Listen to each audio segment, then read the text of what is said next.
All right, guys, welcome to our next lecture. This lecture, we're going to be talking about different types of fruit because we already did flowers and then we did pollination.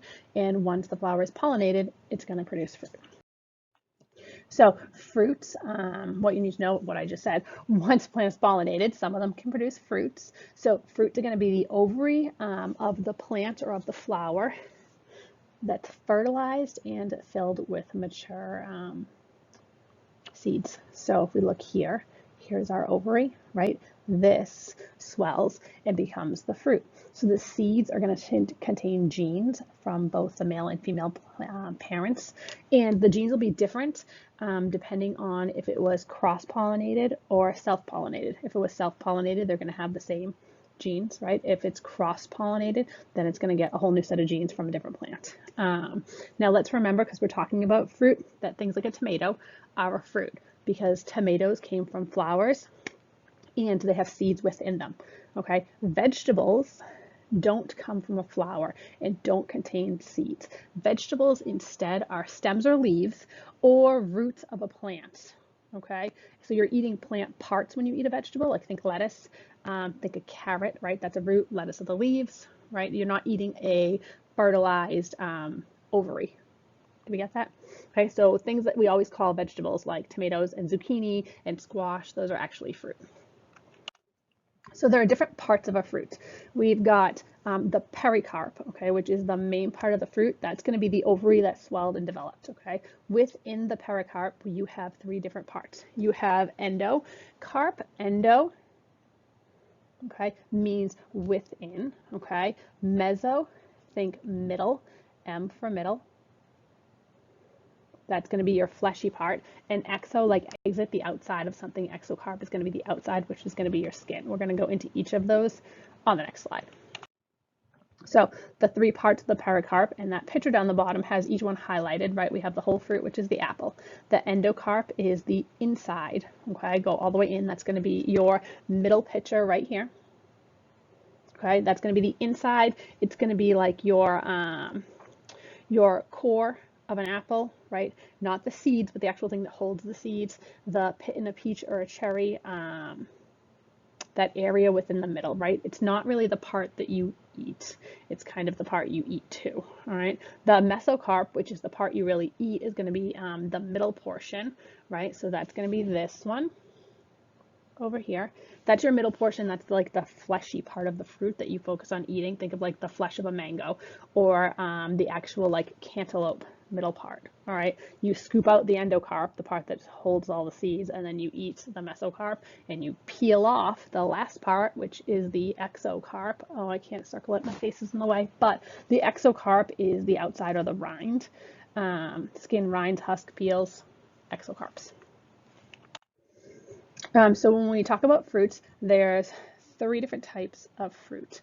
A fruit can either be simple, aggregate, or multiple. All right, so a simple fruit is a fruit that comes from one single ovary. So you have the ovary of the flower like this, one of the pistils. So one of the pistils becomes pollinated, right? Or it only has one pistil actually. It becomes pollinated and the fruit grows from that pollination.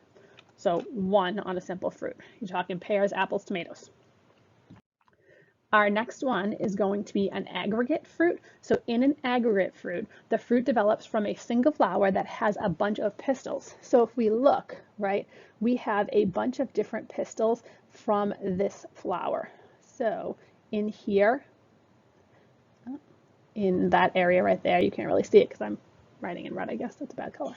All right, in that area right there, all right, you're going to have a bunch of different pistils. So there's a whole bunch of ovaries. All right, so when they become pollinated, each one swells into its own fruit and they all kind of come together.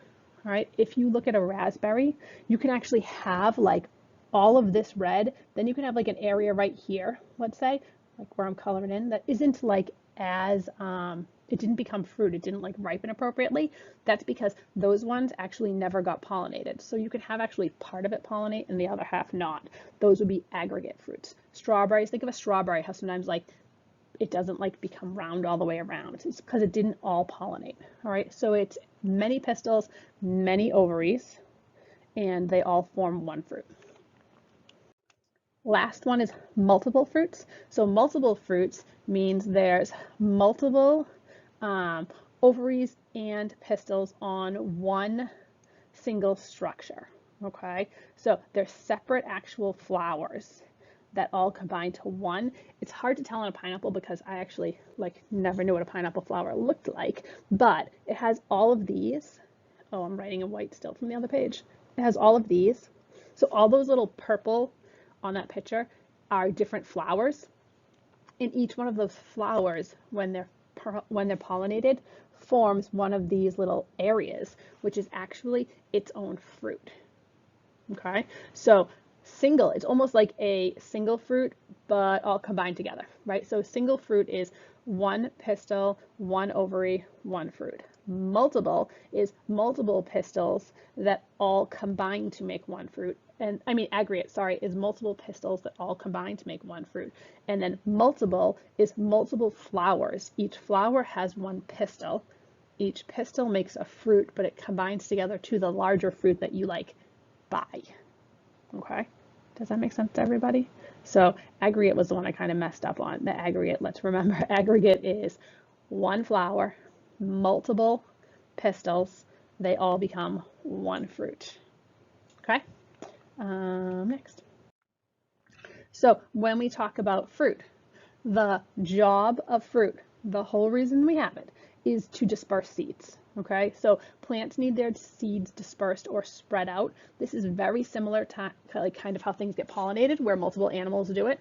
That's what happens here. Seeds get dispersed, right? And we're going to use wind, water, or animals to disperse the seeds. So the seeds are going to stick to the fur of an animal, or an animal can eat the fruit. And then the fruit, when they eat the fruit, they don't digest the seeds. The seeds, they just poop out, so it's going to pass in their feces, right? That's why, if you find bear poop, bears eat tons of fruits, right? Everyone thinks that bears are scary, but all they eat is fruits. Bear poop is covered in seeds. It's super seedy. That's how you know it's a bear. It's one of the trademarks of it. So you don't actually digest seeds, right?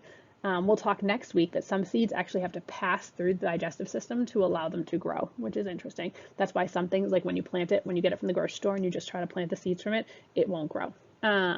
For wind and water, this is a picture of a dandelion, right? And dandelions, you can blow on and the seeds disperse. That would be wind dispersal. Wind dispersal things have this little area, that little white part, the blowy thing. They have something that's gonna make them spread out. Think of a twirly on a maple tree. Things that fall like this.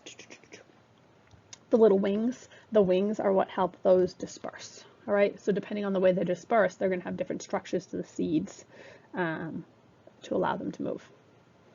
Okay, that is it. I will see you back in class. Make sure you wrote all the notes down. If you didn't, go back and write them down. Remember, one side of the page, not the other.